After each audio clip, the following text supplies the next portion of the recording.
The tactical training room at the Westbridge Police Department was locked from the inside. Officer Eric Dalton slid the bolt into place, then stepped away from the door. Sergeant Nolan Price pointed toward a report on the wooden chair beside the wall.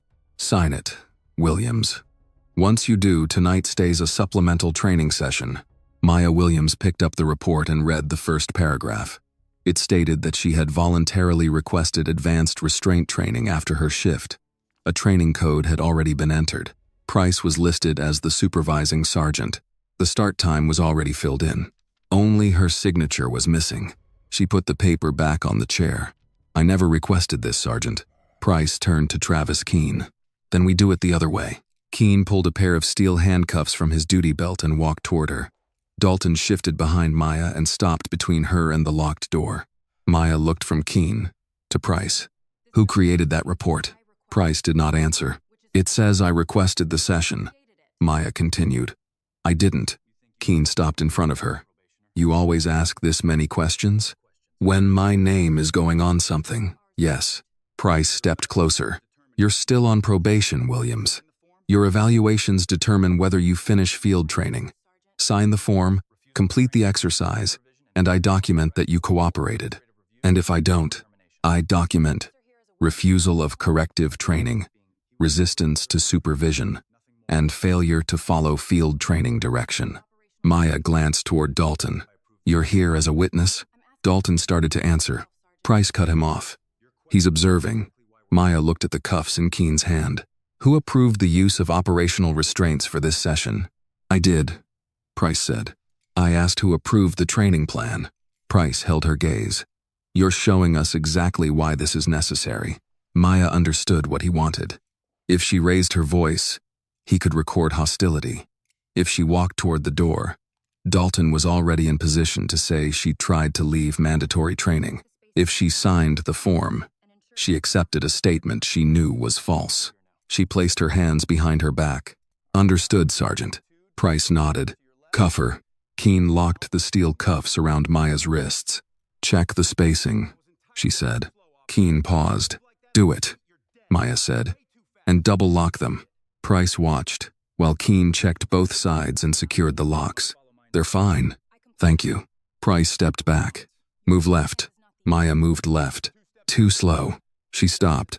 "Turn." She turned. "Too fast." Maya faced him. "What standard are you evaluating?" "The instruction I gave you. I followed it. You followed it poorly. What would have been correct?" Price gave no measurable answer. "You're here to learn that," he continued. 2 steps forward. Maya took 2 steps. "You hesitated." "Back." She stepped back immediately. "Too reactive." Keene looked amused. Dalton did not. Price gave another instruction. Maya complied, and Price found another fault. After several minutes, Maya stopped trying to determine what response he wanted. There was no fixed standard. The result had already been decided. Price pointed at Keene and Dalton. "Escort position." Keene took Maya's right arm. Dalton moved to her left and placed a hand on her upper arm. Price looked at Dalton. "Proper control." Dalton tightened his grip. "Move her." They guided Maya forward. "Stop." They stopped. Price stepped in front of her. "Your balance is too high, Williams. If somebody changes direction, you lose your base. I'm handcuffed. That's part of the exercise." Keene pulled her to the right. Maya adjusted one foot. Price immediately said, "Don't resist. I'm keeping my balance. I decide what counts as resistance." Maya looked directly at him. Price pointed to her starting position. Again, Keene reset his grip. Dalton followed. "More pressure," Price ordered. Keene increased the pull. Dalton hesitated. Dalton increased his hold. Maya felt the forces working from both sides. Then Price stepped forward and reached toward her shoulder. Keene pulled harder. Maya shifted. She lowered her center of gravity and stepped diagonally instead of pulling backward. She turned with Keene's pressure, changing the angle of his grip until he had to reduce his force to stay balanced. Price was already moving forward. Maya rotated away from the line he expected her to occupy. Price missed the position he had been trying to control. He took 2 quick steps and placed one hand against the padded wall to stop himself. Dalton released Maya's arm. Keene backed off. No one fell. No one was injured. Maya remained standing with her hands cuffed behind her. Dalton stared at her. What was that? Price turned from the wall. Where did you learn that? Maya did not answer. Take the cuffs off. Price walked closer. I asked you a question, and I'm asking you to end an exercise that was never properly authorized. Keene stepped in. Who trained you? Maya kept her eyes on Price. Remove the restraints. Price studied her for several seconds. Then he nodded. Keene. Keene unlocked the cuffs. Maya brought her hands forward. Price did not ask another question. He walked straight to the department computer and logged in. Maya moved far enough to see the monitor. Price opened a report template. Use of force. Training. Incident. What are you doing? Maya asked. Documenting what happened. You ordered an unauthorized restraint exercise. Price started typing. And you used an advanced control technique against a supervisor. I didn't strike anyone. I didn't say you did. No one was injured. I didn't say anyone was. You and Keene applied pressure first. Price kept typing. You'll have a chance to submit your statement. Maya turned toward Dalton. He looked away. Price stopped typing and motioned to him. Come here. Dalton approached the computer. Price pointed to one section of the report. You saw Officer Williams use that maneuver? Dalton read the sentence. It said Maya had initiated an unauthorized control maneuver during remedial training. It did not mention the locked door. It did not mention the unsigned form. It did not mention that Keene and Price had applied pressure first. Dalton looked at Maya, then at Price. Yes, I saw the maneuver. That's what the statement says. Dalton hesitated before signing. Maya watched him finish. Price immediately returned to the keyboard. Sergeant, what time are you recording the incident? Price stopped. For the first time since the cuffs came off, he looked directly at her. Maya glanced at the wall clock. 7:42. She fixed the time in her mind. Price resumed typing. Now we don't have a training problem anymore, Williams. Maya stepped closer to the monitor. Price had already entered the event under a use of force classification. You decided what this was before you finished asking what happened. Price turned in his chair. No. You made that decision when you used the technique. Maya looked at the unfinished report, then at Dalton's signature beneath a sentence that was technically true and still left out almost everything that mattered. Price placed his hands back on the keyboard. We have a use of force problem now. Maya arrived at Westbridge Police Department before the morning shift changed. She signed in, crossed the bullpen, and went directly to a computer terminal near the training office. She opened the department's training system and searched her employee number. A new entry appeared, Remedial Control Skills Review. Maya clicked it. The session was listed as having been created at 4:18 the previous afternoon. Sergeant Nolan Price appeared as the approving supervisor. Travis Keene and Eric Dalton were listed as participating officers, and the exercise was described as a scheduled corrective session addressing balance, restraint, response, and supervisory compliance. Maya read the entry twice. When she had checked the system before entering Training Room B the previous evening, there had been no session listed under her name. Now the record said it had existed for hours. She checked the modification history. Access restricted. Maya tried another menu. Supervisory authorization required. She sat back. A voice came from behind her. Don't accuse him of changing the timestamp. Maya turned.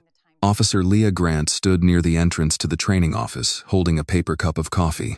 At 35, Leah had already spent several years coordinating field training schedules, evaluations, and certification records.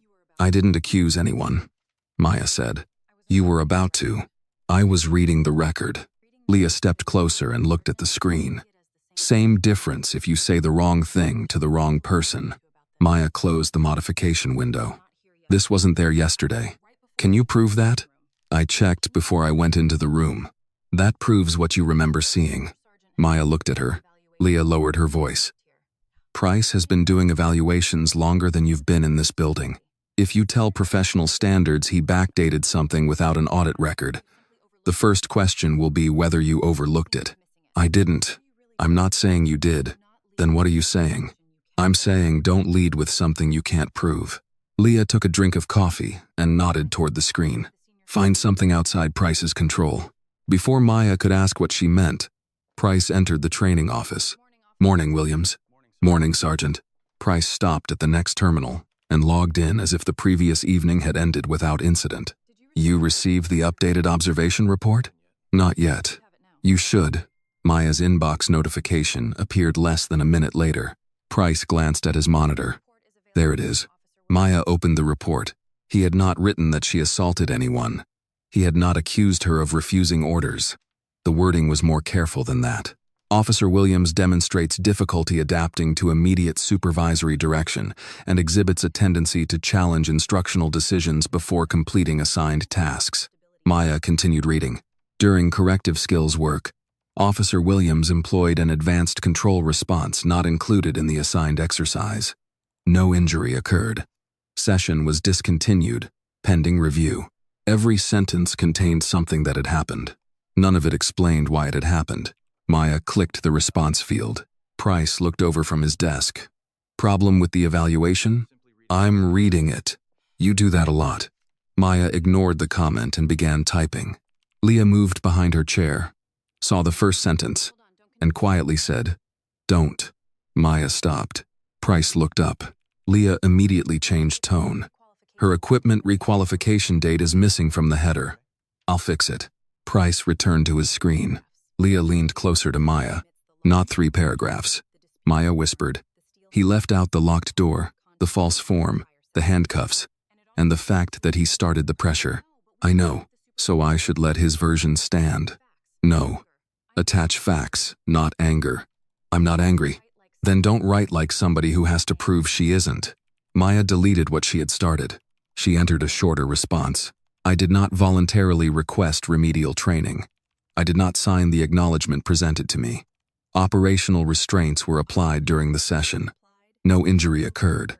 I request that the complete circumstances of the session be reviewed. She read it once more and submitted it. Leah nodded. Better. Price received the response almost immediately. He opened it, read it, and showed no reaction. Then he said, "You want the complete circumstances reviewed?" "Yes, Sergeant. That's your right." He clicked something on his screen.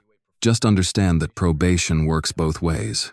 We evaluate your performance, and you establish whether you can function inside the program. Maya held his gaze. Understood. Price smiled briefly. Good. He left the office. Leah waited until he was gone. That was another warning. I know. No. I don't think you do.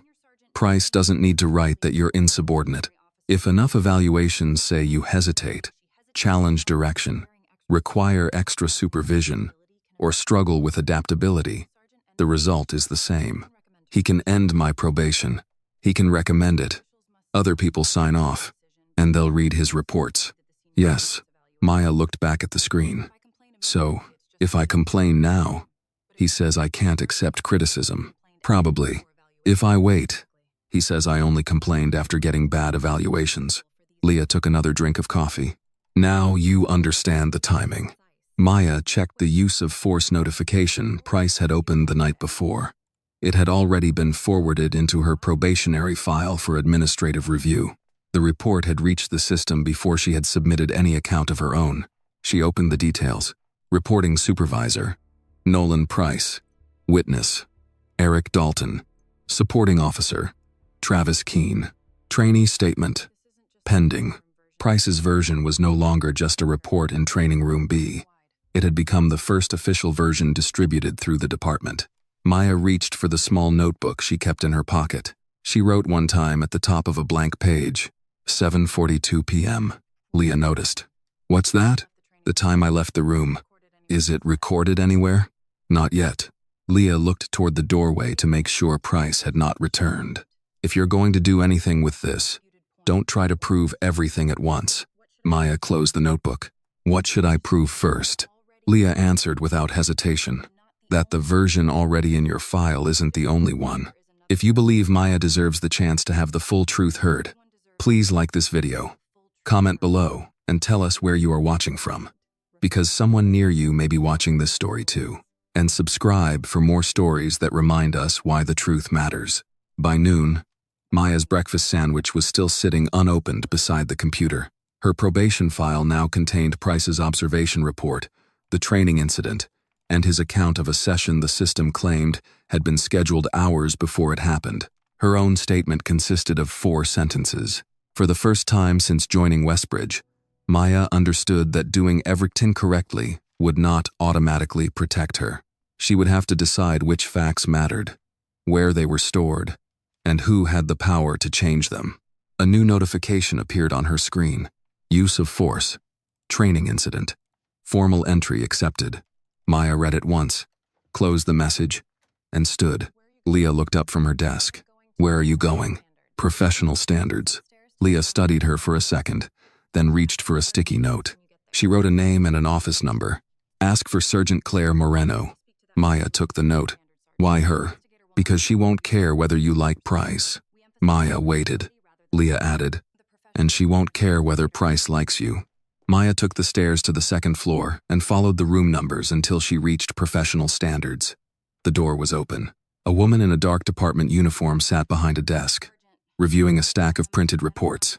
Sergeant Moreno? The woman looked up. Yes. I'm Officer Maya Williams. Field training. Moreno checked the clock on her computer. Do you have an appointment? No, ma'am. Then tell me why you're here. Maya stepped inside. I need to report an incident involving Sergeant Nolan Price. Moreno pointed to the chair across from her desk. Close the door and sit down. Maya did. Moreno moved the reports aside and opened a blank intake form. Before you start, understand something.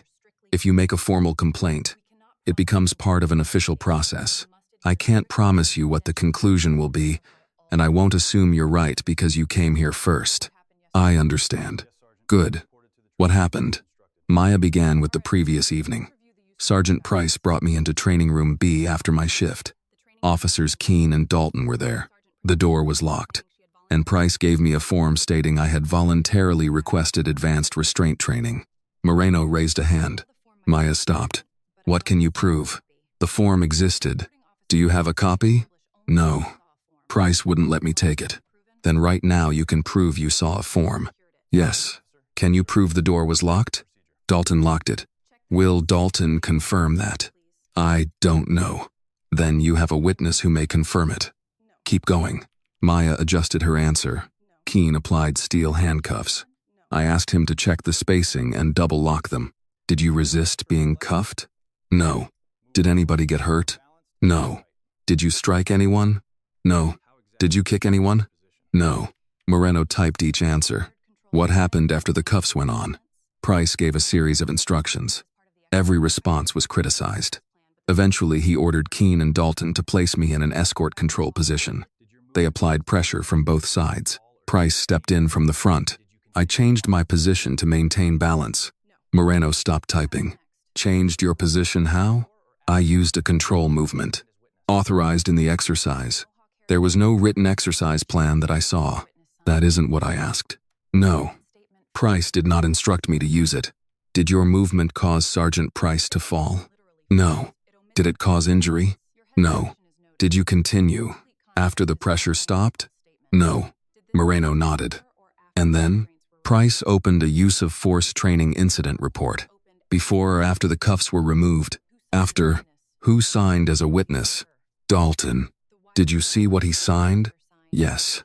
The statement said I used an unauthorized control maneuver during remedial training. Is that factually false? Maya paused. No. Moreno looked at her. That hesitation matters. It leaves out what happened before I moved. That's different from being false. I know. Moreno leaned back slightly. Officer Williams, if you come into professional standards saying everyone lied when the documents contain technically accurate statements, you make my job harder. I need to know exactly where fact ends and interpretation begins. Maya nodded. Understood. Now tell me about the training record. This morning the session appeared in the department system. It says it was created at 4:18 yesterday afternoon. Why is that important? Because when I checked the system before going into training room B, there was no session listed. Do you have a screenshot from that time? No. An audit log? I don't have access. A message to anyone saying the session wasn't listed? No. Moreno typed a note. Maya watched her. So that part means nothing? I didn't say that. I said it isn't proof yet. Moreno turned the monitor slightly away and opened another form. What time did you leave the room? 7:42 p.m. How certain are you? I checked the wall clock before I left. Did anyone else? I don't know. Good. Don't improve an answer because you think I need more. Maya remained quiet. Moreno looked at her again. Who sent you here? Officer Leah Grant. Why? She said you wouldn't care whether I liked Price. Moreno gave a small nod. She's right. She also said you wouldn't care whether he liked me. She's right about that too. Moreno turned back to the intake form. Now we narrow this down. You are not filing a complaint that Sergeant Price backdated a training entry because you cannot prove that. You are not filing a complaint that Dalton lied because you just told me the sentence he signed was technically true. You are not filing a complaint that 3 officers conspired against you because you don't have evidence of an agreement. Maya listened carefully. What can I file? Moreno counted the points on her fingers. You were presented with a document saying you voluntarily requested training, and you refused to sign it. Operational restraints were used. 3 officers were present. Sergeant Price supervised the session. A use of force training report was created after you used a control movement. You dispute the context recorded in that report. Those are specific issues I can examine. And the locked door? I'll ask about it. The timing? I'll request the audit records. The training authorization? I'll request that too. Maya looked at the blank signature line on Moreno's complaint form. If I sign this, Price will know. Yes. He still controls my field training evaluations. Yes. And if I don't sign it, then there is no formal complaint for me to investigate. Maya did not reach for the pen immediately. Moreno waited. If I file now, Maya said, he can say I'm reacting to a bad evaluation. He can. If I wait, he can say I only complained after more bad evaluations. He can say that too. So there's no safe time. Moreno looked directly at her. There usually isn't. Maya read the complaint from beginning to end. Moreno had removed conclusions and left only verifiable statements and disputed facts. Maya signed. Moreno took the form back. From this point forward, don't conduct your own investigation. Don't pressure Dalton. Don't contact Keene about his statement.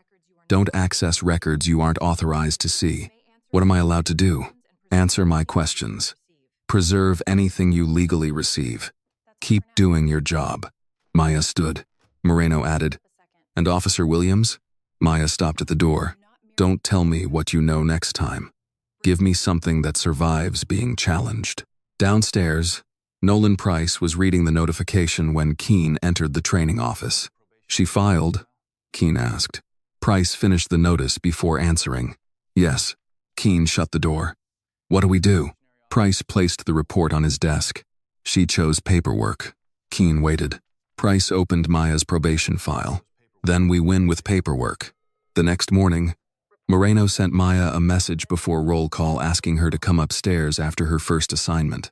When Maya entered professional standards, Moreno had 3 windows open on her computer and several printed records arranged beside the keyboard. Sit down, Moreno said.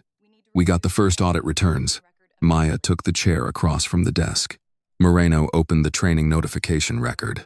You told me the email announcing the remedial session arrived after the time listed on the form. Yes, you were right. Maya leaned forward. Moreno clicked the server details. The notification went out at 6:04 in the evening. That was after my shift. It was. So the session couldn't have been scheduled before then. Moreno shook her head. That's not what the server says. She opened another record. The remedial training entry showed a creation time of 4:18 that afternoon. An automated notification had been queued, but had not been delivered until later. Maya read the timestamps. Why would the notification sit there for almost 2 hours? System delay is one explanation. Is that normal? Sometimes. Convenient. Moreno looked at her. Convenient isn't evidence. Maya sat back. The first record that had looked wrong now supported Price's version. Moreno opened the access log next. Training Room B. Maya saw her employee number. Her badge had opened the room shortly after 7. Price's written response appeared beneath the log. Officer Williams entered the training area using her own authorized credentials. No officer physically compelled her to enter the room. Maya read it once. He ordered me to report there. I know what you said. He's making it sound voluntary. He's stating that you badged yourself in. That isn't the same thing. No, but it's true. Maya understood what Price had done. He had not denied that the training was mandatory. He had answered a different question, one that made the record work in his favor. Moreno opened another document. Equipment checkout. Keene's name appeared beside 2 sets of restraints. Purpose. Training use. Checkout time. Late afternoon. Maya pointed at the entry. Those were steel duty cuffs. I asked. And? Keene says the department permits operational restraints during certain controlled exercises.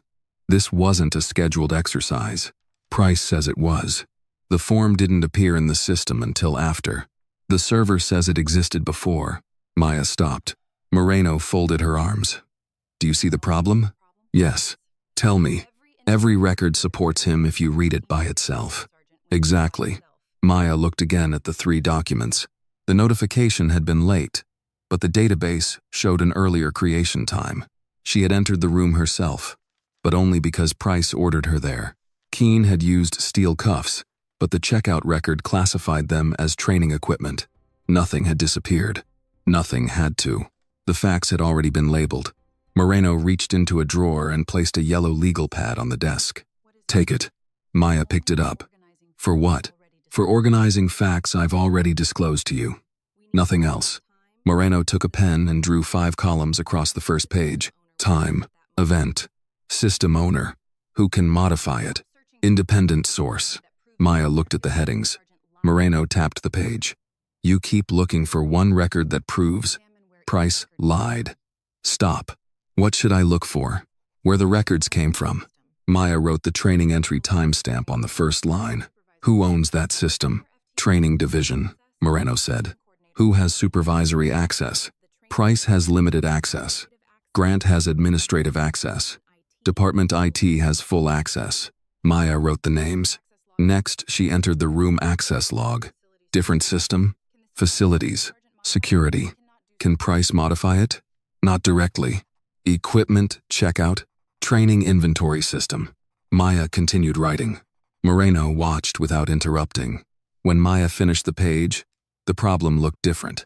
Price still had explanations, but not every record belonged to the same people. Maya closed the pad. What happens now? I request the next set of logs. And I wait. You work. Maya left professional standards and returned downstairs. The weather had turned colder during the morning. Rain struck the windows beside the bullpen, and officers coming in from patrol left wet footprints near the entrance. Maya had just opened her daily assignment when another evaluation arrived. She clicked it. Officer Williams increasingly prioritizes documentation over operational adaptability. Continued coaching is recommended to ensure administrative concerns do not interfere with real-time supervisory decision-making. She read it twice. No factual accusation. No disciplinary charge. Nothing she could disprove with a timestamp. Price walked through the bullpen, carrying a takeout coffee. Get the evaluation? He asked. Yes, Sergeant. Anything you want to dispute? Maya looked at the response box. She knew what a long rebuttal would look like now. Price had written that she focused too much on documentation. 3 pages defending herself with documentation would help him. She typed 3 sentences. I remain committed to completing field training requirements. My documentation requests relate to an active professional standards matter. I will continue performing assigned duties while complying with all investigative instructions. She submitted it. Price's phone vibrated a few seconds later. He opened the notification, read her response, and looked across the room. You're learning. Maya did not answer. Price took a drink of coffee and continued toward his office. At lunch, Maya returned to the yellow legal pad. She added the new evaluation and wrote the owner beside it. Field Training Unit. Modifier access. Price. Independent source. None yet. She stopped at the last column. That was the weakness. As long as every dispute began and ended inside systems controlled by the same chain of command, Price would always have an explanation ready. Moreno's question returned to her. Who owned the record? Maya looked at the growing list and changed the heading on the next blank page. Not what proves Price wrong. She wrote something else. What can Price not change? 2 days later, Moreno called Maya back to professional standards and placed 3 archived personnel files on the desk. These are the former probationary officers who left field training while Price was supervising, she said. Maya looked at the names but did not touch the folders. You found all 3? Leah gave me a preliminary list. I verified the departures through personnel records before opening anything. The first file contained routine evaluations and a resignation notice. The second showed a transfer request followed by separation from the department. The third belonged to Lena Ortiz, 38, who had resigned 18 months earlier. Moreno opened Lena's file. Read the final page. Maya leaned forward. Voluntary resignation during probationary field training. No sustained disciplinary findings. No pending grievance. Nothing in the summary suggested a serious dispute with a supervisor. Why did Leah think this one mattered? Maya asked. She said Ortiz complained about Price before she left. Is the complaint here? No. Maya looked up. Missing? Separate system. Moreno closed the folder. And before you ask, no. You're not going looking for it yourself. I wasn't going to. Moreno gave her a look. Maya stopped. Fine. I was thinking about it. That's exactly why I said it. Moreno wrote a phone number on the yellow legal pad. Ortiz agreed to speak with you, but only because I contacted her first. Keep it narrow. Don't ask her to speculate about Price. Don't ask her what she thinks happened to you. Ask about her own experience. Why me instead of you? She said she doesn't want to walk into a police building. That afternoon, Maya met Lena Ortiz at a family diner a few blocks from the courthouse square. Lena was already seated in a booth near the back with a cup of decaf coffee and a bowl of vegetable soup. Maya introduced herself and sat across from her. Lena looked at Maya's uniform before speaking. You're still in probation? Yes. And Price is still your supervisor? For now. Lena stirred her soup. Then, you should be careful. I'm trying to be. That's what everybody says before they find out being careful isn't always enough. Maya did not respond to that. Moreno had told her to stay with facts. I only need to ask you a few questions about your own field training period. Lena nodded once. Did Sergeant Price ever require you to attend an unscheduled corrective session after your shift? Lena's spoon stopped. Yes. Was it documented before the session started? I don't know. Were you given a form? Yes. What did it say? That I had requested additional skills work. Had you? No. Maya kept her voice even. Did he ask you to sign it? Lena looked directly at her now. Yes.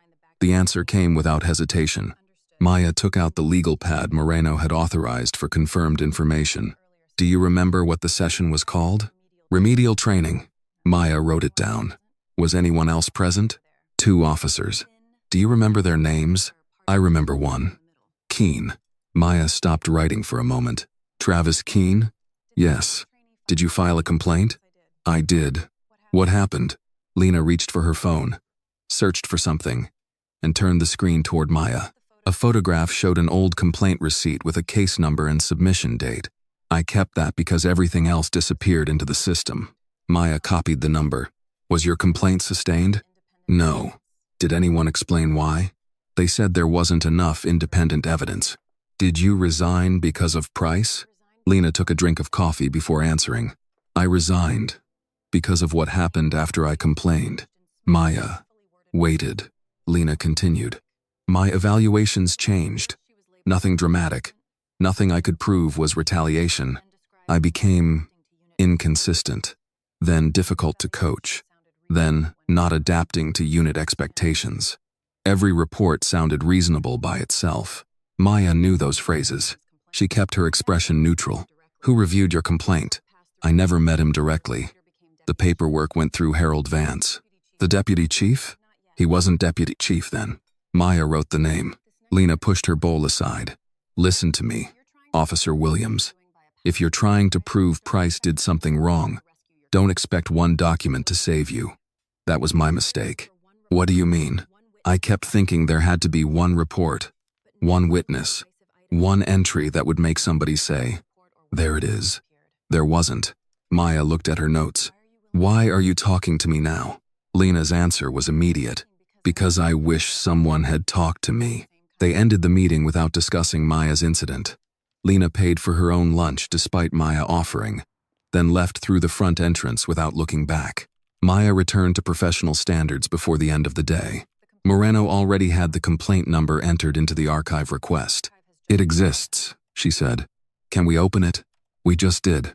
The complaint appeared on Moreno's screen.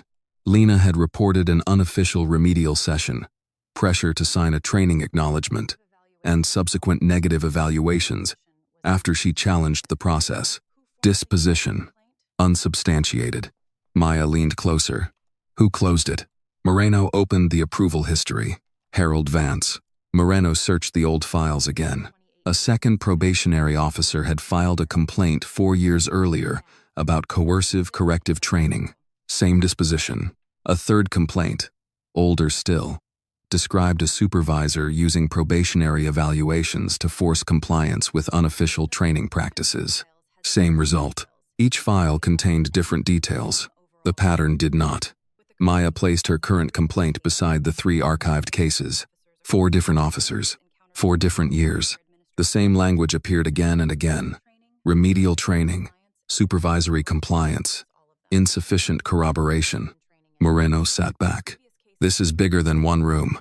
Maya nodded. Price already knew what kind of complaint would be hardest to prove. "Maybe.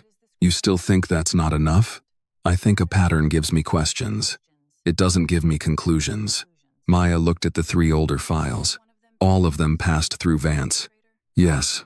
And none were sustained." "Yes. A clean form doesn't make a process fair." Moreno closed one of the folders. "No, it doesn't." "Then what does?" Moreno looked at her. "A process that can survive somebody powerful wanting a different answer." Maya gathered her legal pad. For the first time, clearing her own name no longer felt like the whole problem. Price's system had existed before she entered Westbridge, and 3 other probationary officers had already learned what happened when their version depended on records controlled by the people they accused. As Maya reached the door, Moreno spoke again. "Williams." Maya turned. "From now on, assume every step of this investigation matters to someone outside this office. You think Price knows we found the old complaints? I think we're about to find out." Maya left professional standards with Lena Ortiz's complaint number written beneath her own. By the following morning, someone else already knew exactly where the investigation had gone. Deputy Chief Harold Vance sent for Maya before the end of the morning shift. His office was on the administrative floor, away from the training rooms and patrol desks. When Maya arrived, his door was open. "Officer Williams," Vance said. "Come in." Maya stepped inside. Vance was 59 and had spent most of his career at Westbridge. Framed commendations covered one wall. Another held the city seal and several photographs from department ceremonies. He pointed to a chair across from his desk. "Coffee?" "No, thank you, sir." Vance sat down. "I've been reviewing several matters involving field training." Maya waited. He folded his hands on the desk. "You understand that probation is meant to teach judgment, adaptability, and trust between an officer and the people responsible for training that officer." "Yes, sir." "And you also understand that disagreements happen." "Yes." "Good. Because disagreement by itself does not mean misconduct." "I didn't say it did." Vance watched her for a moment. "No. You filed a formal complaint." "I did, and Professional Standards is reviewing it." "Yes, sir." Vance nodded. "Then perhaps the best thing you can do now is let that process work." Maya kept her voice steady. "That's what Sergeant Moreno instructed me to do." "I'm glad to hear it." Vance opened a folder, glanced at one page, then closed it again. A probationary officer should spend most of her time learning the profession. When every disagreement becomes a question about paperwork, motives, or supervision, training can stop being training. Maya understood where the conversation was going. "Did you read my complaint?" Vance did not answer immediately. "I read anything that might affect confidence in this department." "That wasn't my question." His expression changed slightly. No, Officer Williams. It wasn't. Maya waited. Vance leaned back. You've been here a short time. Sergeant Price has been here many years. That does not automatically make him right. But experience matters. So does context. Does context include the other complaints involving him? The room became quiet. Vance looked directly at her. What other complaints? Maya did not answer. He continued. If professional standards has provided you information from closed personnel matters, I assume Sergeant Moreno has explained the limits on what you may discuss. She has. Then, follow those limits carefully. I am. Good. Vance stood, signaling that the meeting was almost over. Maya remained seated for another second. Sir, were you involved in reviewing complaints against Sergeant Price when you supervised field training? Vance's face remained controlled. I reviewed a large number of complaints during that assignment. Lena Ortiz was one of them. Vance looked at her. That is exactly the kind of personnel matter you should leave with professional standards. Was her complaint investigated independently? I'm not discussing a former employee's file with you. Maya stood. Vance walked around the desk. Officer Williams, I'm going to give you some advice, and I suggest you hear it as advice. I'm listening. You can build a career here, but careers are built over years, not around one dispute. If you make this incident the center of your probation, people will begin evaluating you through that conflict, whether you intend them to or not. Are you telling me to withdraw my complaint? No. Are you telling me it could affect my career if I don't? I'm telling you that every professional decision has consequences. Maya met his eyes. That sounds different from saying the process is independent. Vance's voice stayed calm. You're new enough to believe independence means people stop noticing what you do. It doesn't. Maya said nothing. He opened the door.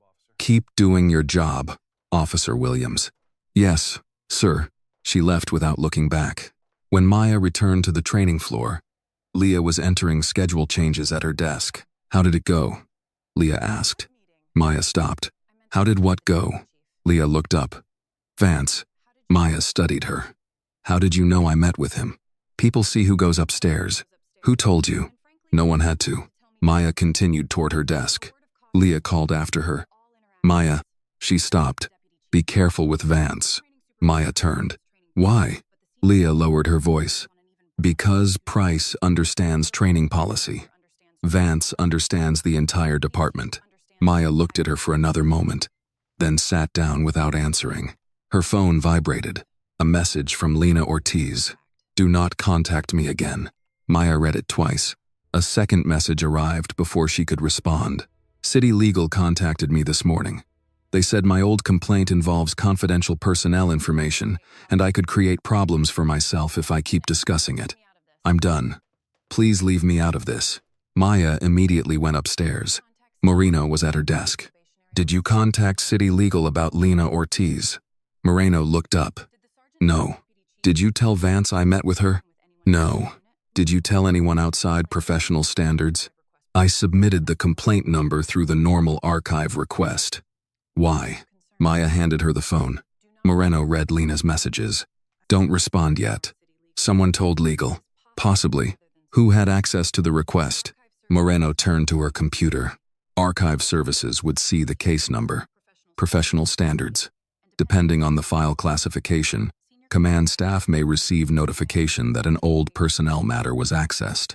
So Vance could know. He could. Maya thought about the conversation in his office. He had acted as though he knew only that she had filed a complaint.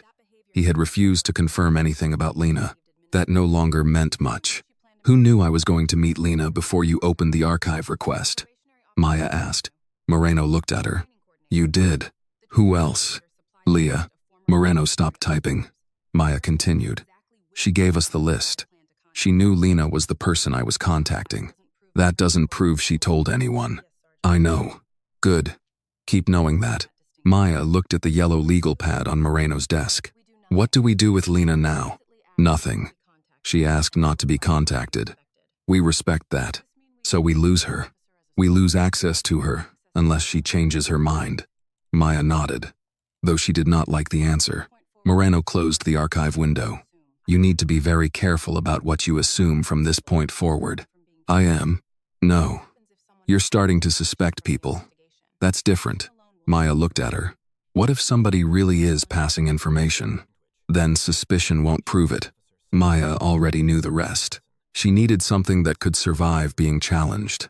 She left professional standards and returned downstairs. Leah was still at her desk. Everything okay? Leah asked. Maya forced herself not to look at her phone. Fine. Leah studied her. You sure? Yes. Maya sat down and opened her training schedule. For the next hour, she worked as if nothing had changed. She did not confront Leah. She did not mention Lena. She did not ask who had spoken to City Legal. By the end of the shift, Maya had narrowed the list of people who knew enough to expose Lena's involvement before the archive request became official. Moreno knew. Maya knew. Leah knew. Maya closed her computer and slipped the yellow legal pad into her bag. The next thing she told Leah would not be true. Maya waited until the following afternoon before speaking to Leah again. She did not approach her during roll call or ask to meet privately. She waited until Leah was reviewing training schedules at her desk, and several officers were moving through the room. Maya stopped beside her. Moreno may have found another angle. Leah looked up. What kind? A secondary recording device in training room B. Leah lowered her voice. I thought the main camera was the only one. So did I. Did Moreno confirm it? She's requesting the access records tomorrow. Maya watched Leah carefully. Leah looked toward Price's office before answering. If there's another camera, don't tell anybody else. I wasn't planning to. Good. Maya walked away. There was no secondary camera request. Moreno had never mentioned one. Maya had not even told Moreno what she planned to say. She spent the rest of the shift completing assignments and answering routine training questions. Leah did not approach her again. The next morning, Maya found a department memo attached to the professional standards case. She opened it. From Sergeant Nolan Price. Subject: Training Room B. Recording equipment. The memo stated that Training Room B contained only one department-approved video system. Price added that no secondary recording device had been installed, authorized, or operated in the room during Maya's remedial session. Maya read the date. Price had submitted the memo shortly after 8 that morning. Professional standards had never requested it. Maya printed a copy and took it upstairs. Moreno read the first page, then looked at Maya. You didn't ask me to request a second camera. No. Did you tell Price there was one? No. Keene? No. Dalton? No. Moreno put the memo on her desk. Who did you tell? Leah. Moreno leaned back. What exactly did you say? That you might request access records from a secondary recording device today. And you made that up? Yes. Moreno remained quiet for several seconds. Don't do that again. Maya had expected the response. I know. No, Williams. Listen to me. You're involved in an active professional standards investigation. Testing possible witnesses can contaminate statements and create problems for the case. I needed to know if information was leaving the investigation. You suspected Grant. Now Price has responded to information only she had. That is useful. It still doesn't tell us why. Maya looked at the memo. She's feeding him information. Probably. She could have told someone who told Price. Price could have access to something else. I don't close those possibilities, because one explanation looks obvious. Maya nodded. Moreno tapped the memo. But this gives me a reason to examine communication patterns. Are you going to question Leah? Not until I decide how. Maya picked up her copy. I want to talk to her. Moreno considered it. You may ask her about your personal conversation. You will not represent yourself as investigating on my behalf. You will not threaten her. You will not promise her anything. I understand. And if she tells you to stop, you stop. Maya left the office. Leah worked through the rest of the day as usual. She answered phone calls, adjusted trainee assignments, and approved routine schedule changes. Maya did not confront her inside the building. Near the end of the shift, she saw Leah walk toward the parking structure. Maya followed. Leah had reached the second level when Maya called her name. Leah. Leah stopped beside her car. What's wrong?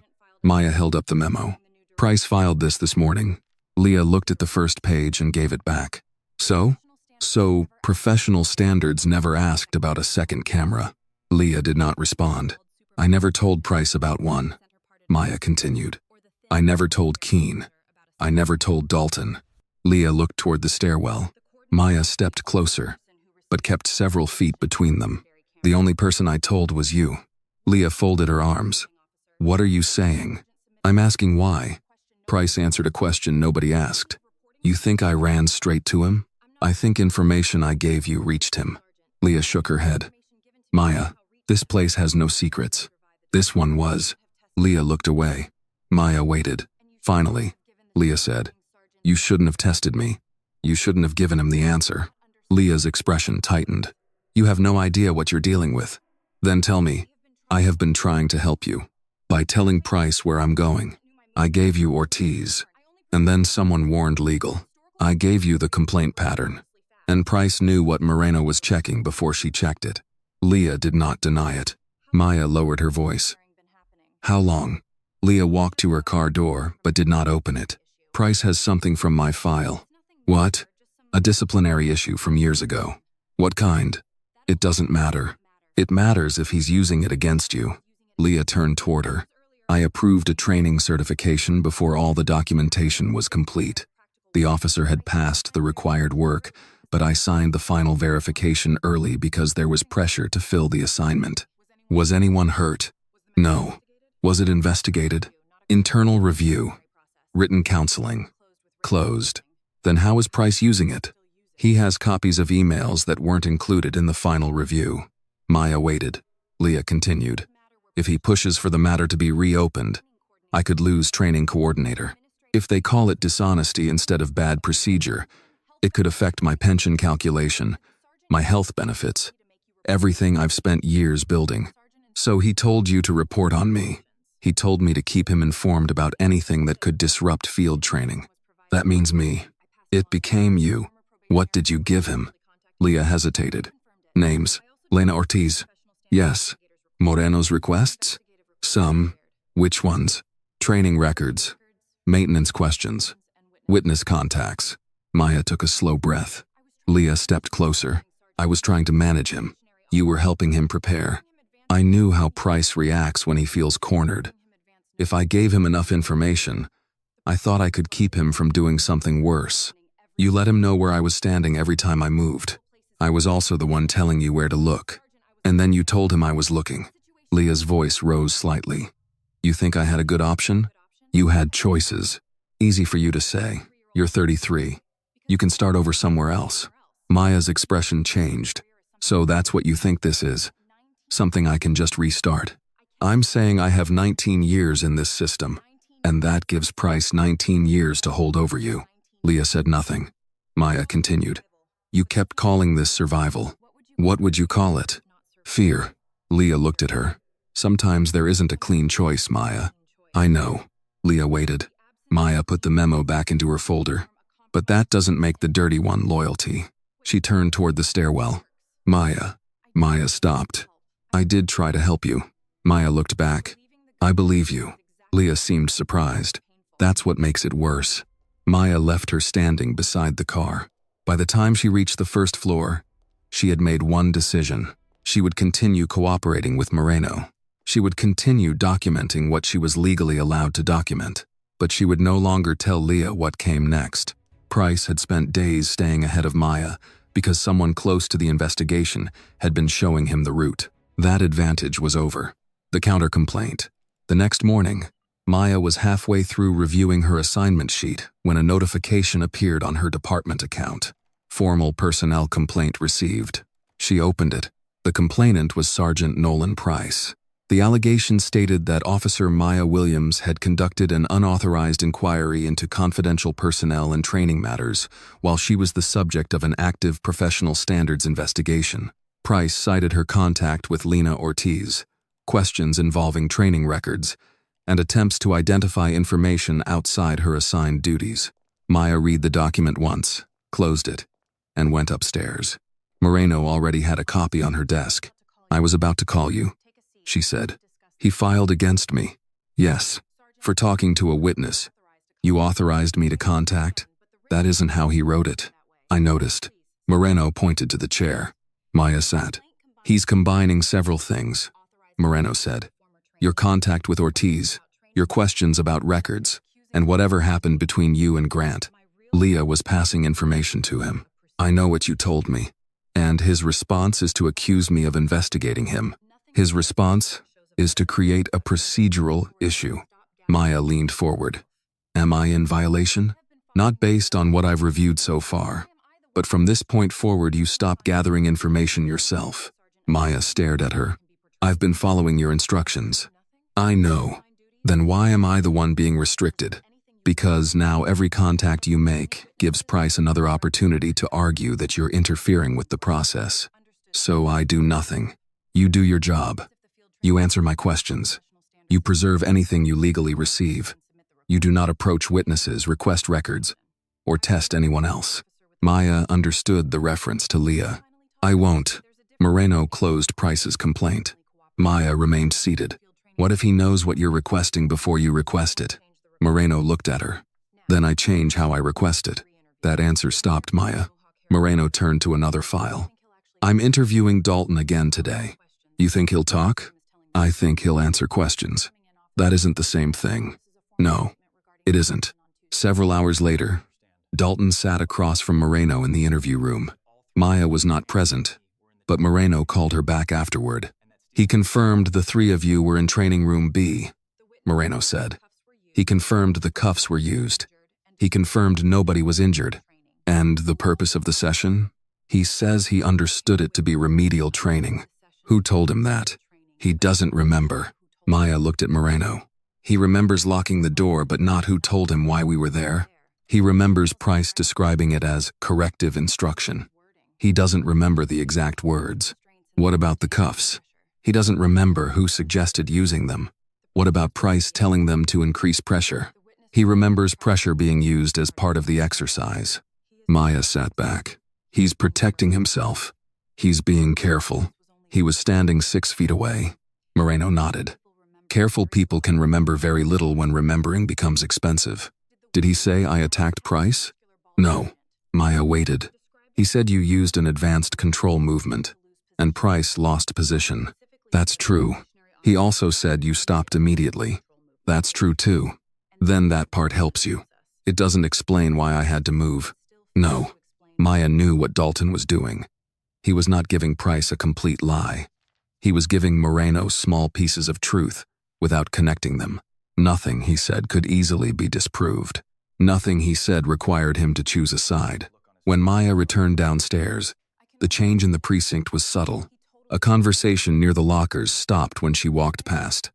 2 officers who normally ate lunch with her gave polite greetings, but did not invite her to join them. A senior patrol officer held the door open for her and said, "Afternoon, Williams," with the same courtesy he always had. No one insulted her. No one confronted her.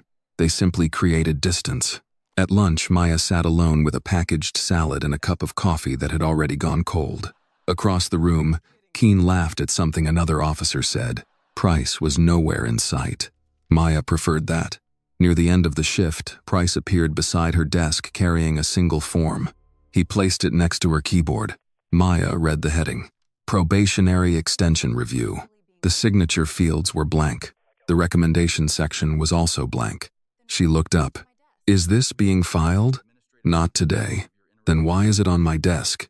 Price rested one hand on the back of the empty chair beside her. Your training schedule is being affected by the complaint process. If required, competencies aren't completed on time, probation can be extended. I'm available for every assignment I've been given. I didn't say you weren't. You control my assignments. I supervise them. Maya looked at the form again. How long can probation be extended? That depends on the circumstances, which you document. Among other people. Price started to leave. Sergeant. He turned. Are you recommending an extension? Not yet. Then I'd prefer you keep the form until you are. Price looked at her for a moment. Then he left it exactly where it was. Forms have a way of becoming permanent if problems aren't corrected. He walked away. Maya did not touch the paper immediately. There was no explicit threat written anywhere. There was no demand attached to the form. If she complained about the conversation, Price could say he had simply informed a probationary officer of a possible administrative consequence. Maya picked up the form and carried it upstairs. Moreno read it. Did he ask you to sign this? No.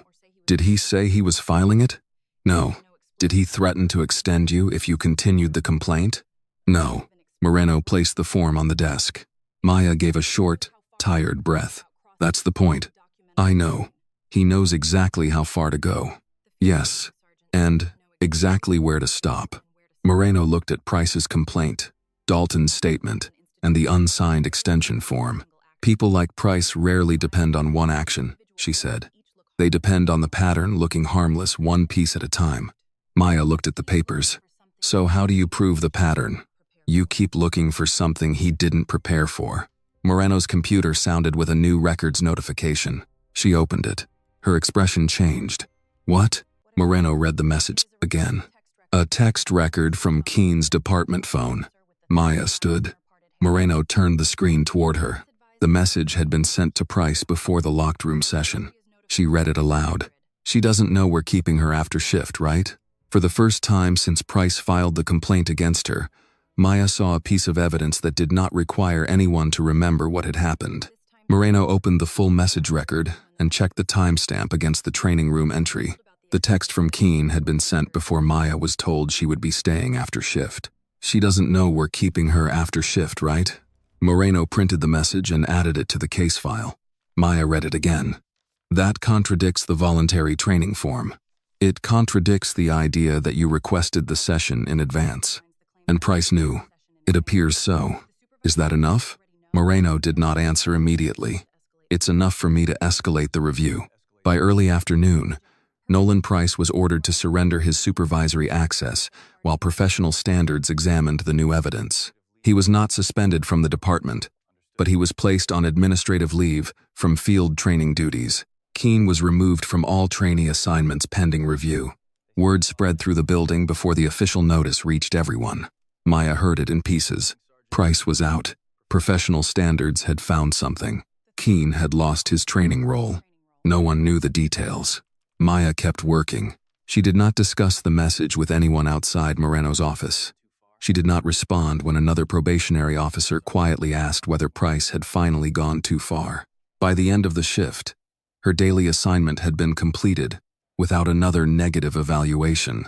For the first time in days, Maya left the building without seeing a new complaint, warning, or probation form waiting for her.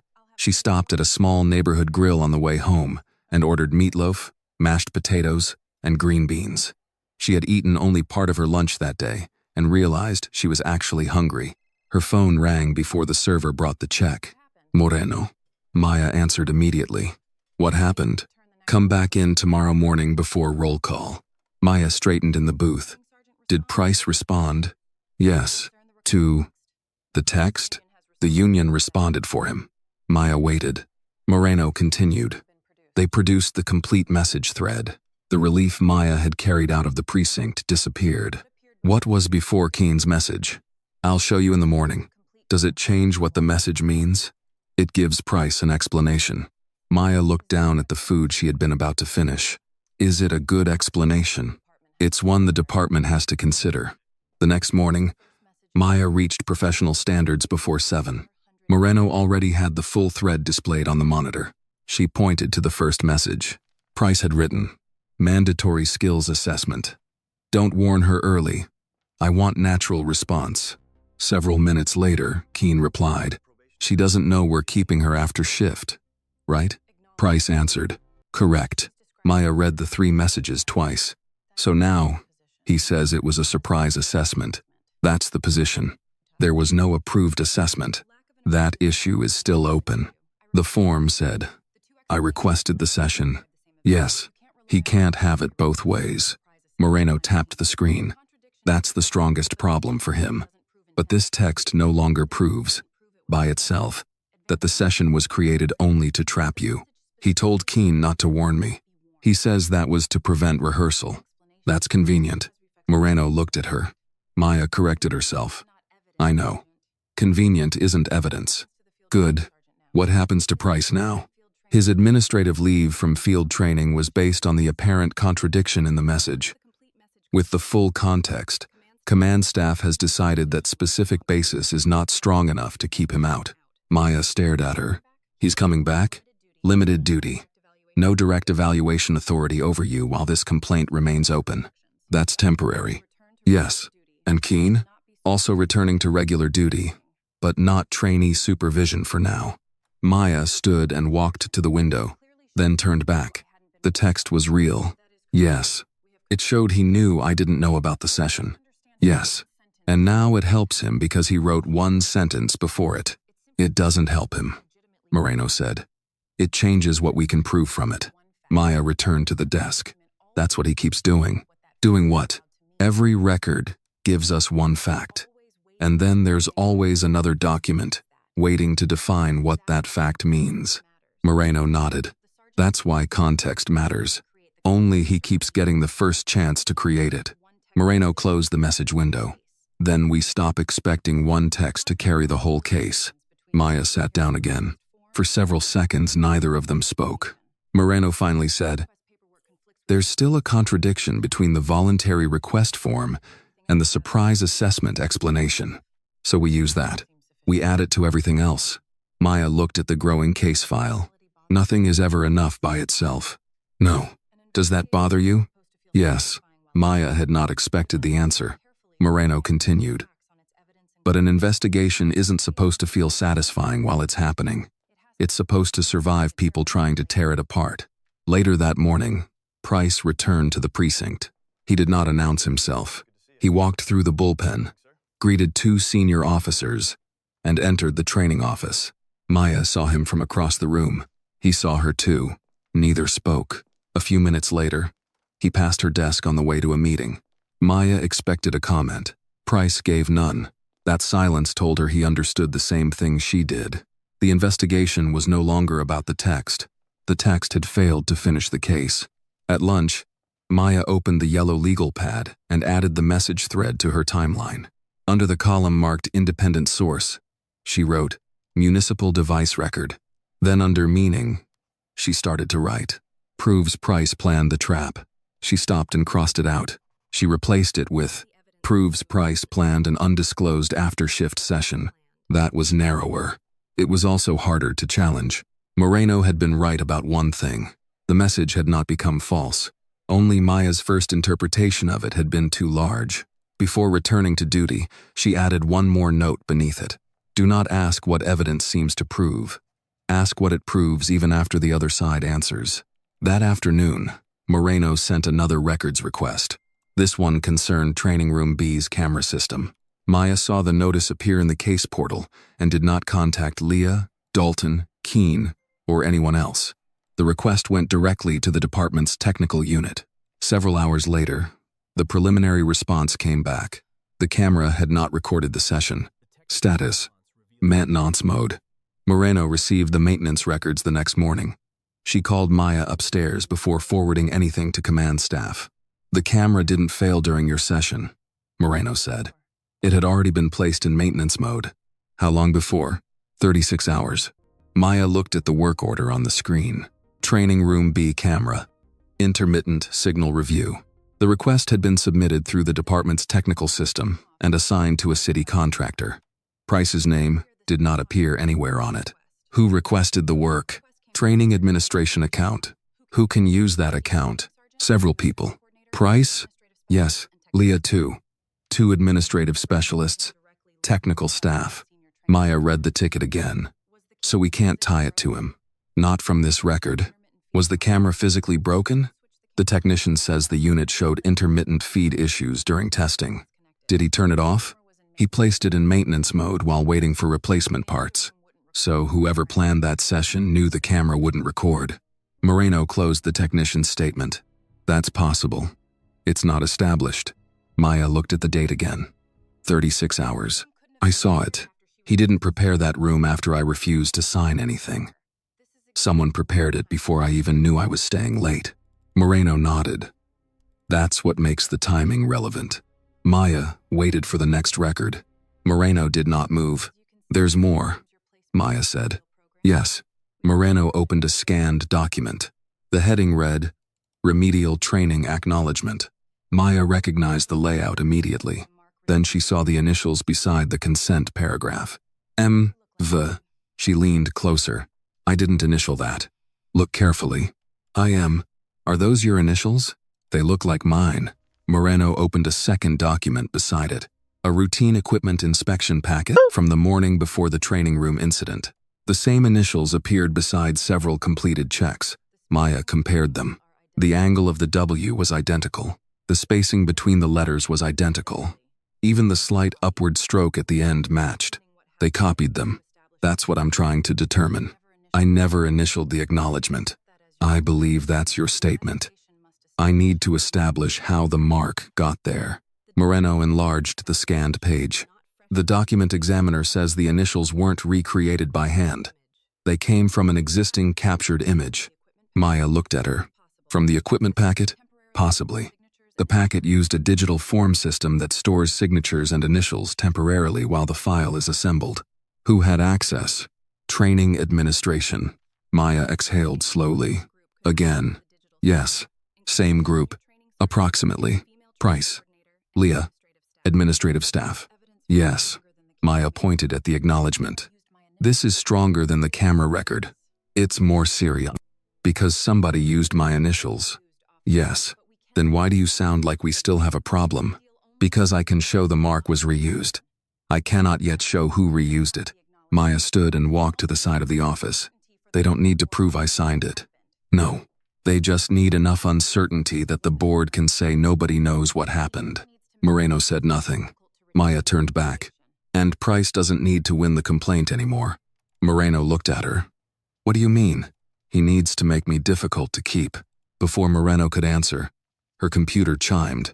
A new administrative filing had entered Maya's case. Moreno opened it. Probationary review recommendation. Maya stepped back to the desk. The language was careful. No accusation of assault. No finding that Maya had lied. No claim that Price had been cleared. Instead, the recommendation stated that the supervisory relationship required for effective field training had suffered an irreparable breakdown. Continued probation was described as operationally inefficient. Separation was recommended. Maya read the document to the end. Who submitted it? Field Training Command. Price? His evaluation history is part of the supporting material. But the recommendation was signed above him. By Vance? Moreno scrolled. Deputy Chief Harold Vance appeared in the approval chain. Maya gave a short nod. That's the move. Moreno looked at her. They're not trying to prove Price was right, Maya said. They're saying it no longer matters. The review board was scheduled for the following week. Until then, Maya was removed from normal field training assignments. She returned downstairs and found a plain cardboard box on top of her locker. No one had ordered her to clear it completely. She was only told to remove personal items she might need while her assignment was suspended. Maya opened the locker. A spare notebook, an unopened package of pens, a clean undershirt, a coffee mug she had bought during her first week. She placed them into the box. Dalton entered the locker area, saw what she was doing, and stopped. Neither spoke at first. Finally, he said, I heard about the board. Maya continued packing. You have anything you want to tell Moreno before then? Dalton looked toward the hallway. I already gave my statement. That wasn't what I asked. He lowered his voice. Maya, I've got a family. I've got 5 years here. If I start saying Price planned all of this, and they decide I'm changing my story, I'm done. You were in the room. I know. You know why the cuffs were there. Dalton's jaw tightened. I don't remember who suggested them. Maya closed the box. That's what you keep saying. It's what I can say. She looked at him. No. It's what you decided you can survive saying. Dalton did not answer. Maya lifted the box and walked past him. At her desk, one final email waited. From Nolan Price. Whatever the board decides, I hope you learn something from this. Maya read it once. She did not reply. She opened the maintenance package Moreno had sent her and began reading from the first page again. This time she ignored the explanation of why the camera had been placed in maintenance mode. She looked at the header. The police department owned the camera. The service contract belonged to City Risk Management. Different administrator, different network, different records system. Maya picked up the yellow legal pad and wrote one question. Does maintenance mode stop diagnostic transmission? Then she closed the email from Price without answering it. Maya was outside Moreno's office before the morning briefing ended. She carried the maintenance package in one hand and the yellow legal pad in the other. Moreno waved her in. You found something? I found a question. That's usually better.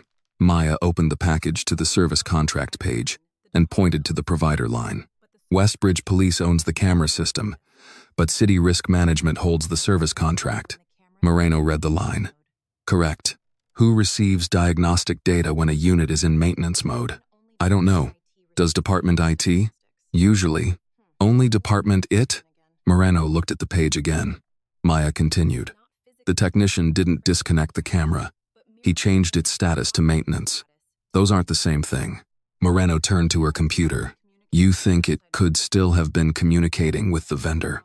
I think we've been asking whether the police system recorded video. That may be the wrong question. Moreno opened the service ticket. What's the right one?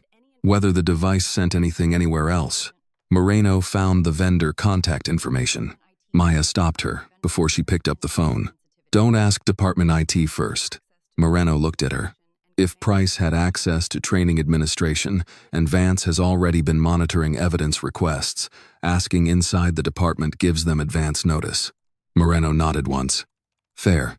She drafted a formal preservation request directly to City Risk Management and the outside service vendor. The request covered diagnostic logs, remote status updates, automated images, and any data transmitted from Training Room B during the relevant period. Maya watched her submit it. How long? As long as they take. The board is next week. I know. If they don't answer before then we work with what we have.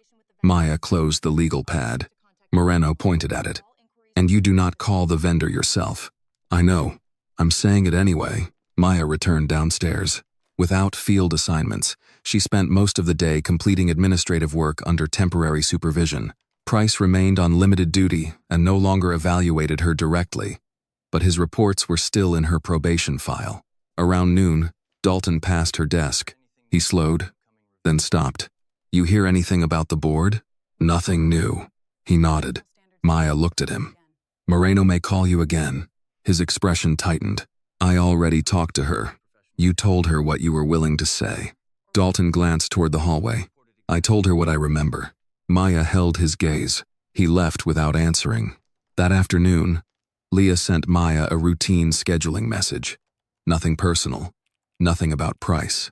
Maya replied with the minimum information required. The trust between them was gone. But Maya no longer needed to prove that to herself. Near the end of the day, Moreno called. Upstairs. Maya arrived within minutes. Moreno had a response open from City Risk Management. The vendor confirmed the unit stayed connected. Maya moved closer. During maintenance mode? Yes. What did it send? Not continuous video. Maya waited. Moreno opened the vendor explanation. When the camera entered maintenance mode, the main recording feed stopped writing to the department server, but the motion sensor and health monitoring system stayed active. What does health monitoring include? Periodic diagnostic images. Maya stared at her. Pictures? Compressed thumbnails. Low frame rate. No usable audio. Do they still have them? Moreno clicked the attachment list. They did. The first image appeared. Training Room B. Time-stamped before Maya entered. The second showed Keene near the chair containing the report. Another showed Dalton by the door. Moreno advanced through the sequence. Maya appeared in the room. Keene stood behind her. A later frame showed Maya's hands behind her back with Keene beside her. Another showed Price facing her. Moreno slowed down when they reached the restraint exercise. The images were separated by several seconds, but the positions were clear. Keene held Maya from one side. Dalton stood on the other. Price moved in from the front. The next frame showed Maya's body angle changed. Keene's grip was already loosening. Price had moved past the position directly in front of her. The following image showed his hand against the padded wall. Maya remained standing. Then another frame showed distance between all four officers. No one was on the floor. No one was injured. No one appeared to be struggling. Moreno enlarged the image. This doesn't match an aggressive assault. No. It supports your statement that the movement stopped immediately. Yes. And it confirms Keene and Dalton had physical control before you moved. Maya nodded. Moreno continued through the sequence until Price was seated at the computer. One image showed Dalton standing beside him. Another captured Maya several feet away. Moreno stopped. This helps a lot. It doesn't prove what Price said before they cuffed me. No. It doesn't prove the form was false.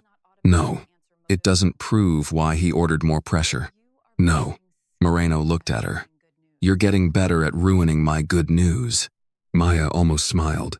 Price will say I threatened them verbally. He already is. And the camera can't disprove that. No audio. He'll say the physical movement was a response to something I said or did between frames. He can try. Maya looked at the sequence again. A week earlier, she would have searched every image for one decisive moment, one frame that proved intent, one picture that ended the argument. Now she saw the limitation before the opportunity. That still isn't enough by itself. Moreno leaned back. No. Maya turned to the legal pad. Then we stop asking one piece of evidence to do everything. Moreno watched her write. Vendor images. Independent source. Access log. Separate system. Equipment checkout. Separate record. Training entry. Internal system. Report metadata. Still pending. Dalton. Witness. Keene. Witness. Leah. Compromised witness. Old complaints. Pattern. Not proof of current event. Maya drew lines between the entries. Moreno said, "What are you doing?" Separating what each source can prove from what it can't. That's what investigations are supposed to do. I was trying to find the record. Price couldn't explain. And now? Now I want to know whether he can explain all of them at the same time. Moreno looked at the vendor images again. His written report says your maneuver created the need to stop the exercise and stabilize the situation. Maya pointed to the sequence. But he opened the report right after. Yes. Can we get the creation metadata? I requested it yesterday. From whom? Municipal Records Infrastructure. Not training. Maya nodded. Moreno noticed. You're learning to like independent systems. I'm learning not to care who likes my questions. Moreno printed the diagnostic sequence and placed it in the case file. The board is Monday. Maya looked at the images one last time. Price still had the official evaluation history. He still had Keene. Dalton was still protecting himself. Vance was still above the training chain. The images did not erase any of that. But for the first time, a record existed that had been created while the incident was happening and stored somewhere Price did not control. Maya closed the yellow pad. One thing doesn't finish this. No, Moreno said. Maya stood. Then we don't finish it with one thing. Maya arrived at the Municipal Review Building 20 minutes before the Probationary Review Board was scheduled to begin. She carried one folder containing the documents Moreno had cleared for the hearing and the yellow legal pad she had been using to track the investigation. She had reached the hallway outside the hearing room when Deputy Chief Harold Vance stepped out of a nearby conference room. Officer Williams. Maya stopped. Sir, do you have a minute? The hearing starts soon. This won't take long. Vance opened the conference room door. Maya entered but remained standing. Vance closed the door and placed a document on the table. I'm going to make this simple. Maya looked at the first page. Probationary Resolution Agreement. Read it. She did. The department would withdraw the recommendation to terminate her probation. Her adverse evaluations connected to the dispute would be removed from consideration, and she would be transferred to another field training officer. Her probation would continue without disciplinary findings. Maya turned the page. The final section required her to acknowledge that the incident in Training Room B had resulted from a mutual misunderstanding during unofficial training. She read that paragraph again. If I sign this, the investigation ends, the employment issue ends. That wasn't my question. Vance remained calm. Professional standards would determine what additional administrative review is necessary. Would Price remain in field training? That decision isn't yours. Would the complaint stay open? Vance pulled out a chair. Sit down, Williams. I'm fine standing. He sat instead. You have an opportunity to leave this building today with your career intact. My career was intact before Price locked that door. That is your interpretation of the event. The vendor images show what happened. They show positions. They don't contain audio. They show I didn't attack anyone. No one has said you injured anyone. Price said my action created a use of force problem, and you used a technique that wasn't part of the stated exercise. That fact has never been disputed. Maya placed the document back on the table. This agreement changes what happened. It resolves a disagreement. It calls it mutual. Vance folded his hands. Because both sides made decisions that escalated the situation. Price prepared a form saying I requested training I never requested. That allegation is still disputed. My initials were reused on another acknowledgement. We don't know who did that. The camera was put in maintenance mode before the session. That does not prove Price ordered it. Maya understood what Vance was doing. He was separating every part of the case and demanding that each piece prove the entire event by itself. It was the same structure that had protected Price from the beginning. Maya asked, "Why offer me this if the department thinks his version is stronger?" Vance did not answer immediately. Because investigations damage departments, even when no one committed intentional misconduct. So this is about damage control. This is about keeping a functioning organization functioning. At whose expense? Everybody pays when trust breaks down. Not equally. Vance's expression tightened. Maya, I have been in this department for more than 30 years. I have watched good officers lose careers because they could not stop fighting after the original problem was already over. The original problem isn't over. It can be. If I sign, yes, and Price gets to say it was a misunderstanding. He gets no more control over the final language than you do. That sentence is already written. Vance looked at the agreement. Language can be adjusted. Can the truth?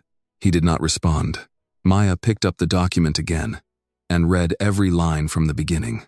Vance waited. When she finished, she placed it exactly where she had found it. No. Vance leaned back. You should think carefully before answering. I did. Sometimes being right costs more than being employed. Maya picked up her folder. Then that's something the board can decide in the open. She walked toward the door. Vance spoke before she reached it. If you lose today, this agreement may not be available afterward. Maya stopped. Is that a warning? It's information. She opened the door. That distinction seems important around here. Maya left him in the conference room. Moreno was waiting outside the hearing room. What did he want? A settlement. You sign it? No. Moreno studied her. You understand the board can still terminate your probation. Yes. And today is about your employment status. It isn't a disciplinary trial for Price. I know. Moreno opened the hearing room door. Then stay with what we can prove. Inside, 5 board members sat behind a long table. Each had a packet of records. Water glasses and legal pads had been placed in front of them. Price sat at a separate table with a union representative. Keene was seated behind him. Vance entered a minute later and took a seat near the rear of the room. The board chair called the meeting to order. Officer Williams, this hearing concerns the recommendation that your probationary field training be terminated because the supervisory relationship has become irreparably compromised. You will have an opportunity to respond. Maya nodded. Yes, ma'am. Price was called first. He spoke without notes. Officer Williams is intelligent and capable. My concern has never been her ability to learn. It is her willingness to accept immediate supervisory direction without turning routine instruction into a procedural dispute. Maya listened. Price continued. The session in question was intended as corrective skills training. During that session, Officer Williams became argumentative and used an advanced control technique that was not part of the instruction. The union representative displayed the use of force report. Price pointed to the section Dalton had signed. No one was injured. Once she used the maneuver, we ended the session and documented it. The board chair asked, "Did Officer Williams threaten you?" Price paused. Yes. Maya looked up. What did she say? Price answered. She told us. You have no idea who you're dealing with. Keene was called next. He confirmed the statement. Maya did not react. Moreno then presented the vendor diagnostic images. The board reviewed the sequence showing Keene controlling Maya's right side, Dalton on the left, and Price approaching from the front. The next image showed Price moving toward the padded wall. Another showed Maya standing in place after the pressure ended. Moreno said, "The images do not show Officer Williams advancing on any officer before or after the control movement." Price's representative responded immediately. "They also contain no audio." Price looked toward the board. "A photograph can show where somebody stood. It cannot tell you what they said." The chair turned toward Maya. "Officer Williams, did you tell Sergeant Price he had no idea who he was dealing with?" "No, ma'am." "Did you make any verbal threat?" "No." Keene had said yes. Price had said yes. The images could not answer. The board chair made a note. Price sat back. For the first time that morning, Maya could see exactly where he believed the hearing would end. She looked toward Moreno. Moreno met her eyes. Maya raised her hand slightly. The chair recognized her. "Officer Williams." "I'm not asking the board to decide who sounds more believable." Price turned toward her. Maya placed the yellow legal pad on the table. "I'm asking you to look at what happened first." The board chair looked at Moreno. "Do you have a verified sequence of events?" "Yes, ma'am." Moreno carried a thin folder to the presentation table and connected her laptop to the room display. Price remained seated. The first entry appeared on the screen. Training Room B access record. Maya's badge opened the door at 7:12 that evening. The second entry showed Keene's restraint checkout before Maya entered the room. The third showed the vendor diagnostic images. Moreno advanced through them slowly. 7:29. Keene had control of Maya's right arm. 7:30. Dalton stood on her left. Price was directly in front of her.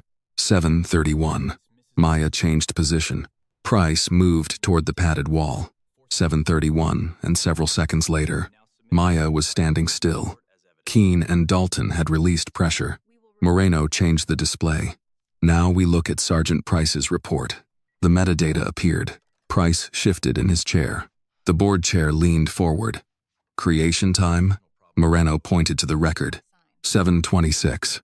Silence followed. One board member checked the printed packet. "Sergeant Price opened the use of force report before the movement we just saw?" "Yes." Price's union representative stood. "Opening a template does not mean an incident report had been completed." Moreno nodded. "Correct." Price spoke before the chair asked another question. "I prepare paperwork during training sessions. It saves time." Maya watched him carefully. The chair asked, "You opened a use of force incident report 5 minutes before Officer Williams used the maneuver you later identified. As the reason for that report?" "I opened a blank template because the session was already becoming difficult." "What had happened by 7:26? Price answered without hesitation. "Officer Williams was argumentative and resistant to instruction." Moreno looked at the chair. "May I continue?" "Go ahead." Another timestamp appeared. At 7:27, Price had selected a classification inside the report system. "Supervisory control response." One board member looked directly at him. "You selected that category before the physical movement occurred?" "I expected the exercise might require intervention." "Based on what?" "Her behavior." Maya spoke only after the chair recognized her. "I was already handcuffed at that point." Price turned toward her and repeatedly, challenging instruction. "I asked what standard I was being evaluated against." "That is exactly the problem." The chair raised a hand. "Sergeant Price, answer questions through the board." Price stopped. Moreno moved to the next part of the timeline. "Officer Dalton was present for the entire session. I'd like him called." Dalton entered several minutes later. He sat at the witness table and gave his name and position.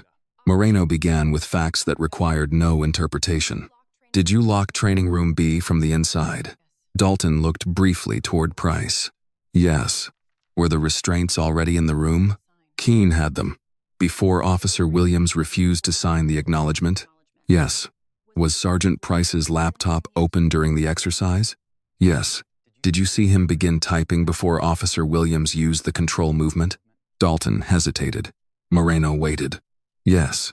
"Did Officer Williams strike Sergeant Price?" "No." "Did she strike Officer Keene?" "No." "Did she injure anyone?" "No." After Sergeant Price and Officer Keene lost their control positions, Did Officer Williams continue applying physical force? No. Did she move toward either officer afterward? No. The room stayed quiet. Moreno changed direction. Why were you in training room B? For remedial training. Who told you that? Sergeant Price. What was supposed to be corrected? Dalton looked down.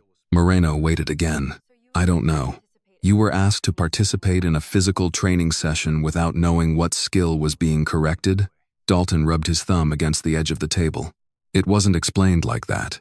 How was it explained? Dalton looked toward the board, then toward Price. Price's face gave him nothing. Dalton took a breath. He said, Williams needed to be reset. The chair looked up from her notes. What does reset mean? I understood it to mean she was questioning senior officers too much. Moreno asked, Did Sergeant Price use the phrase, skills assessment? Not before we went in. Did Officer Keene? No. What did Keene call it? Dalton closed his eyes briefly. Retraining. Retraining what? Her attitude. Price's representative stood. Sergeant Moreno. This witness has already given a prior statement in which he said he did not remember the exact wording. That's correct. And now he suddenly remembers it at a hearing where he may face discipline himself? Moreno turned to Dalton. You understand that telling the board what you think they want to hear will not protect you from review of your own conduct? Yes. Are you changing your statement to save your job? Dalton looked at Price again. No. Price's representative stepped closer. You participated in the session? Yes. You locked the door? Yes. You signed the witness section? Yes. And you failed to report any problem until now? Dalton swallowed. Yes. So you have a personal reason to shift responsibility towards Sergeant Price. Dalton said nothing. The representative looked at the board. That matters. Price finally spoke when recognized. Officer Dalton is scared. I understand that. He knows the investigation expanded, and now he's trying to separate himself from decisions he participated in. Maya could see several board members writing notes. Price had found another answer. Dalton's testimony damaged him, but it also gave Price a new argument. Moreno returned to the timeline. Officer Dalton's credibility is for the board to evaluate, but his testimony does not create the timestamps. She pointed to the display. The restraint checkout existed before Officer Williams entered the room. The report template existed before the maneuver. The control response classification existed before the maneuver. The diagnostic images show the physical sequence. Price leaned toward his representative. The chair looked at Maya. Officer Williams, is there anything you want to add at this stage? Maya shook her head. No, ma'am. Price looked surprised. For weeks, he had relied on Maya defending herself too much. This time, she gave him nothing to redirect. Moreno closed the timeline file. Dalton had finally given the truth a voice, but Price still had one defense left. He could argue that Dalton was frightened, compromised, and trying to save himself. Moreno reached for another folder. This witness is not the last source. Moreno entered an authorization number on the hearing room computer and opened a file supplied by Westbridge Municipal Technology Services. The board chair looked at the screen. What are we reviewing? Archived communications from department-issued mobile devices, Moreno said. The request was approved through Municipal Records Council. These messages were preserved under the city's device retention policy. Price leaned toward his union representative. Moreno continued. Users can delete messages from their phones. That does not necessarily remove the archived copy from the municipal system. The first recovered thread appeared on the display. It had been created the night of the training room incident. Keene had sent the first message. She surprised me. Dalton replied a minute later. What are we putting in the report? Price answered. Training response. Keene sent another message. And the part before? The room remained quiet as Moreno displayed Price's reply. There is no part before. Maya watched Price. His expression stayed controlled, but he no longer looked toward her. His attention remained on the screen. Moreno advanced to the next message. Everybody sticks to the training version. Then another. Nobody writes attitude adjustment. One of the board members leaned toward the microphone. Sergeant Price, did you send those messages? Price's representative spoke first. We would like an opportunity to review the complete archive before Sergeant Price answers questions regarding individual lines. Moreno nodded. The complete thread is included in the board packet. The chair looked at Price. You may consult your representative. They spoke quietly for several seconds. Price finally looked up. Those messages were sent after a difficult training session. I was trying to keep the reporting consistent. Consistent with what? The chair asked. With the event, as I understood it. Moreno returned to the screen. Then I'd like to compare that answer with another message. A later exchange appeared. Keene had asked, what if Williams files? Price had answered, Vance kept Ortiz inside training. He knows how to handle it. This time, several board members turned toward the back of the room. Deputy Chief Harold Vance remained seated. The chair addressed him. Deputy Chief, would you come forward? Vance walked to the witness table and sat down. Moreno remained standing. Did you know Lena Ortiz had filed a complaint involving Sergeant Price? Yes. Did you participate in the review? I had supervisory responsibility over the division at the time. Was her complaint sustained? No. Why not? The available evidence did not support a sustained finding. Moreno changed the display. A list of administrative actions appeared. After Maya filed her complaint, Vance's office had requested notification of professional standards evidence inquiries, witness names, and training record access. Did you issue these requests? Moreno asked. Yes. Why? Because the investigation involved field training personnel and had the potential to affect department operations. Is that standard practice for your office? It can be. Was Sergeant Price informed about evidence requests after your office received them? No. Moreno paused. Were you aware Officer Leah Grant was providing information to him? Vance's expression changed. I was aware Sergeant Price and Officer Grant communicated regularly. That was normal for their assignments. That wasn't my question. Vance looked toward the board. I was not aware of any improper disclosure. Moreno closed the administrative record. Then, I'd like Officer Grant called. Leah entered the hearing room several minutes later. Maya had not spoken to her since the parking structure. Leah sat at the witness table and placed both hands on the surface in front of her. Moreno began without discussing the old disciplinary matter. Did you provide Sergeant Price information about Officer Williams's professional standards complaint? Yes. Price turned toward Leah. Moreno continued. What kind of information? Records she was looking for? People she might speak to? Questions she was asking? Did Sergeant Price ask you to do that? Yes. Why did you agree? Leah took a breath. He had information from an old disciplinary review involving me. Was he threatening to reopen it? He said he could. Did you believe that could affect your position? Yes. Your retirement benefits? Potentially. Your professional record? Yes. Moreno looked at her. Did you tell Maya you were giving Price this information? No. Did you continue advising her while reporting her plans to him? Yes. Maya did not move. Leah's voice dropped. I thought if I kept Price informed, I could control how hard he pushed back. Did that work? No. Did Deputy Chief Vance know you were acting as an information channel? Leah looked toward Vance. The room waited. I told him Price was asking me for information. When? After Maya contacted Lena Ortiz. What did Deputy Chief Vance tell you? Leah hesitated. Moreno waited. He told me not to create unnecessary conflict inside field training. Did he tell you to stop giving Price information? No. Did he report the issue to professional standards? Not that I know of. Vance leaned toward his microphone. That conversation is being taken out of context. The board chair raised a hand. You'll have a chance to respond. Leah looked down. Moreno asked one final question. You told yourself you were preventing something worse? Yes. Were you? Leah shook her head. No. Moreno returned to her seat. The chair called a short recess. Maya remained at the table while the board members left the room. Price spoke quietly with his representative. Keene stayed behind him. Vance stood near the wall, reading something on his phone.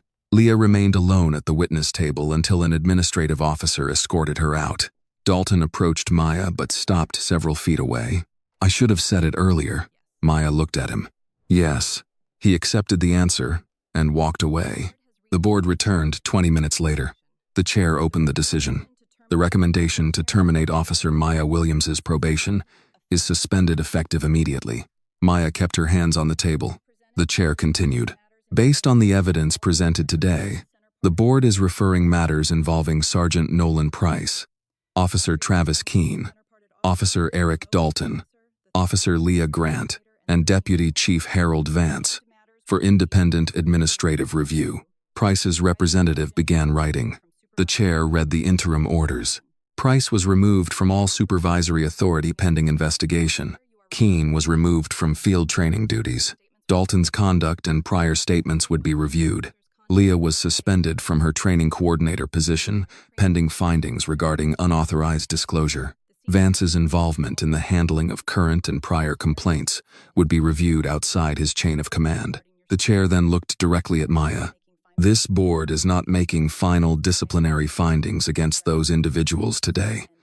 We are finding that the current record is too compromised to support terminating your probation. Maya nodded. Understood, ma'am.